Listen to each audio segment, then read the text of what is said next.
विजयपूर जिल्ह्यातील ताळीकोटे शहरामध्ये घरात गॅस सिलेंडरचा अचानक स्फोट होऊन मोठी दुर्घटना घडली। रवी कोळूर यांच्या घरी ही घटना घडली आहे। स्फोटाच्या वेळी घरी कुणीही नसल्याने मोठी जीवितहानी टळली। घरामध्ये गॅस सिलेंडरमधून गळती झाली होती। गॅस देवघरात ठेवलेल्या दिव्याच्या ज्वालेला लागल्याने भीषण स्फोट झाला। स्फोट इतका जोरात होता की 7 वर्षांपूर्वी बांधलेले घर खराब झाले। भिंती, खिडक्यांच्या काचा, दरवाजे सर्व फुटून तुकडे झाले। घरातील सर्व फर्निचर, कपडे, महत्त्वाची कागदपत्रे जळून खाक झालेत। अग्निशमन दलाने तात्काळ धाव घेऊन आग विझवली। घटनेमुळे परिसरातील नागरिकांमध्ये भीतीचे वातावरण निर्माण झाले।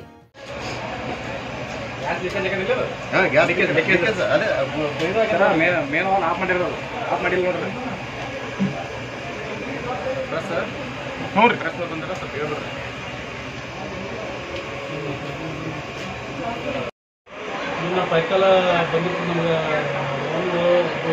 ಇಲ್ಲಿ ಸಿಲಿಂಡರ್ ಬ್ಲಾಸ್ಟ್ ಆಯಿತು ಅಂತ ಫೋನ್ ಮಾಡಿದ್ರು। ನಾವು ಬಂದಿದ್ವಿ, ಬಟ್ ಈಗ ನಾವು ನೋಡ್ತಾ ಇದ್ದ ಪ್ರಕಾರ ಸಿಲಿಂಡರ್ ಅದು ಸ್ಟೋರಿಗೆ ಬ್ಲಾಸ್ಟ್ ಆಯಿತು, ಸ್ಟೋರ್ ಕ್ಯಾರಿ ಇದಾಗಿದೆ। ಮತ್ತು ಏನು ಅನಾಹುತ ಜೀವನ ಯಾವುದು ಹಾನಿ ಬಿಲ್ಡಿಂಗ್ ಸರ್।